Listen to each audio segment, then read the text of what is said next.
Ladies and gentlemen, this is the YouTube channel vlog show of inspiration and realness. Also, this is the YouTube channel vlog show of positivity, personality, and fun. This is Eric Lima Shenanigans of 1977, and now the perpetrator of these shenanigans, Big Beefy E himself from his Big Beefy Man Cave in New Bedford, Massachusetts, Mr. Shenanigans himself, and the two-time Chilling 3000 2022 End of the Year Awards winner, Eric M. Lima. Thank you very much, Mr. Announcer, sir. Well, hello there, everyone. Welcome to yet another episode of Eric Lima's Shenanigans of 1977, episode 922. We're going to talk about what happened on FastLane. Check it out, man. And this is good stuff. As you know, this coming Tuesday on NXT, they're having a huge show to combat with AEW. You're talking about John Cena is going to be in the corner of Carmelo Hayes as he faces Braun Breaker. We'll have Paul Heyman in his corner. Asuka goes one-on-one with Roxanne Perez. Cody Rhodes is a huge announcement. Now he gets to walk into NXT, make his debut in NXT as a tag team champion. So, kind of fitting and appropriate. Could it be the Dusty Rhodes Tag Team Classic? Well, check this out. But then, at the end of the advertisement here, Camille Gong. Will The Undertaker make his NXT debut? Interesting. But we gotta talk about what happened on... So, on the kickoff, Rey Mysterio and Santos Escobar talked about their the third man, and they said, you know what, I'm unable to reach him, and so we gotta go in there. So, gotta respect that. And Byron Saxton interviews Paul Heyman, coming to find that Paul Heyman's was upset that Byron Saxton had some real stupid question and all that, and made fun of Byron Saxton, calling him a canary or something like that. It was hilarious. Then Kathy Kelly interviewed Damage Control and talking about the triple threat match, but Io Sky then tells Bayley, I don't need your help tonight. And so there's that.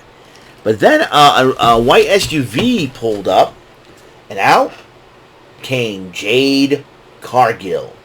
And she looked pretty much jacked to the gills. I'm like, she's going to provide some tough competition. And then she ended up, and Triple H was the first one to greet her. So this is a huge moment. I mean, Jade Cargill, one of the biggest gets, free agent signings in the WWE, has arrived on Fastlane. So I think Jade Cargill this is going to be very interesting to see where Jade Cargill is going to end up. Rumor has it could be on Raw or on SmackDown. Who knows? So it kicked off with the tag team titles on the line, though, as Judgment Day defended against Cody Rhodes and Jey Uso. I picked Judgment Day to retain because a lot of moving parts of the matchup was going pretty good until Damian Priest was wilding out a little bit, and it to the point where they decided that J.D. McDonough accidentally hit Priest in the knee with the briefcase. And he ended up getting hurt,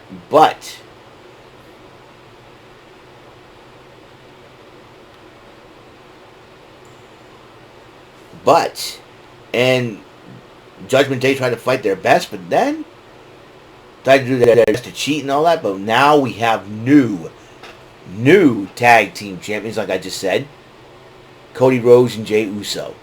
I didn't expect that to happen. I thought Judgment Day was going to... Boy, the alliance between the Bloodline and Judgment Day are off to a huge start. More on that situation. Rhea Ripley did get involved during the matchup as well as everyone else did. J.D. McDonough did too. Wade Barrett was talking to Booker T in the back, and they were really excited about Fastlane, what the main event's going to be. Then Xavier Woods came out and interrupted. Hey, what's up? Hey, listen, I'm going to order us some pizza from Pizza Hut. Little product placements. Okay, he does the app and everything else. And Wade Barrett goes, I'm afraid of course in bad news. I don't have any bad news. Let's get some pizza. So they were checking out the channel. It was so funny. All that. Well, the six-man tag team matchup, Bobby Lashley and the Street Profits, I like to call the Almighty Profits, to go up against the LWO, the team of Rey Mysterio and Santos Escobar, with a third man to be named. But the bell rang, and the third man didn't answer the bell, so the two fought, had to fight Street Profits and Bobby Lashley. Zelina Vega did get involved during the matchup with with the Meteora, I'm possibly in Montez 4 and all that. But then as Rey Mysterio saw Santos Escobar out was reaching for a tag, guess who's back? You haven't seen him since Backlash? Carlito, Caribbean Cool, dude. I spit in the face of people who do not want to be cool. Carlito won. Carlito came out, tagged in, hit him with the back, hit Dawkins with the backstabber. 1, 2, 3. The LWO wins. Yes, good job. Carlito is back, and that's cool. Then Xavier Woods, and while Michael Cole and Corey Graves were eating, Xavier Woods was presenting Cole and Graves with the pizza. And the pizza and all that. Michael Cole was excited about the pepperoni and said, hey, Cole, you take over where I'm eating. He said, oh, this is hilarious. Corey Graves, Michael Cole, totally good. Women's title was on the line at Triple Threat. Io Sky versus Asuka versus Charlotte Flair. And thanks to Bayley's help, even though Io says she didn't need it, but she was happy that she was there, Io retains the title. That means I'm going to go after church, go to the local pharmacy, pick up a Fanatics gift card, and basically go use it when I come home, and buy the T-shirt, the new T-shirt that came out, the Champion of the Sky. Pretty cool. LA Knight arrives at the arena in the Slim Jim car, driving like a maniac. But then Pat McAfee arrives at the arena with the NFL Legends belt and was talking. And then he introduced John Cena and LA Knight. And he joined Corey Graves and Michael Cole in commentary, was much to Corey Graves' chagrin. And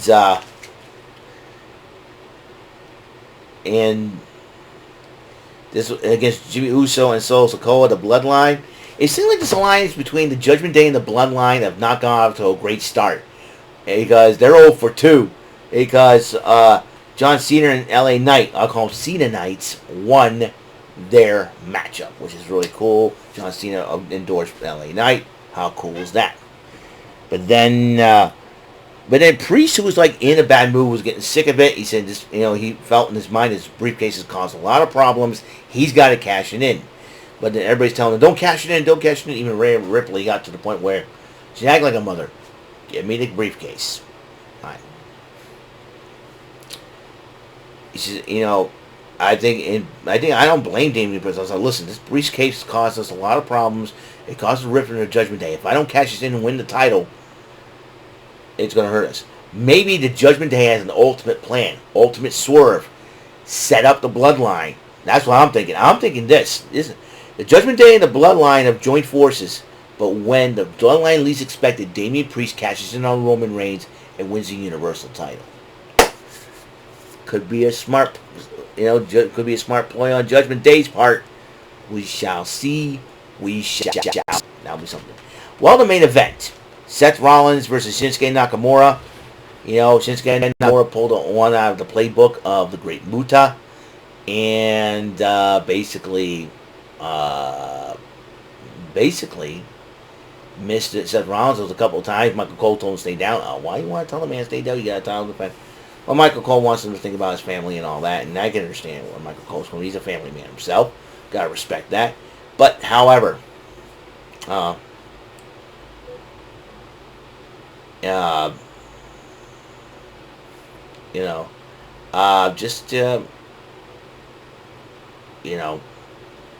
was a crazy matchup, but Seth Rollins ended up retaining the title. I thought Shinsuke was going to win it. I'm 3-2 in my picks. No, I got the tag team titles and the world title wrong. So so Seth freaking Rollins retains the championship. How cool is that? Well. So the live streams for both reactions to Collision, they went very, and for FastLane, it went very well. Or 500 views for Brandon Martin's live reaction for FastLane. I thought that was totally awesome, and it's totally cool. But the two guys in Twitch still kind of disrespected us. They were trolling around, which I took it in stride because I knew they were goofing around. They called me Boston. Not from south of Boston, from New Bedford, but I digress. But however, Brandon Martin took care of that situation. So, what's going to happen this Monday Night Raw, the Fallout? What's going to happen? on NXT. What's going to happen on AEW Dynamite Title Tuesday?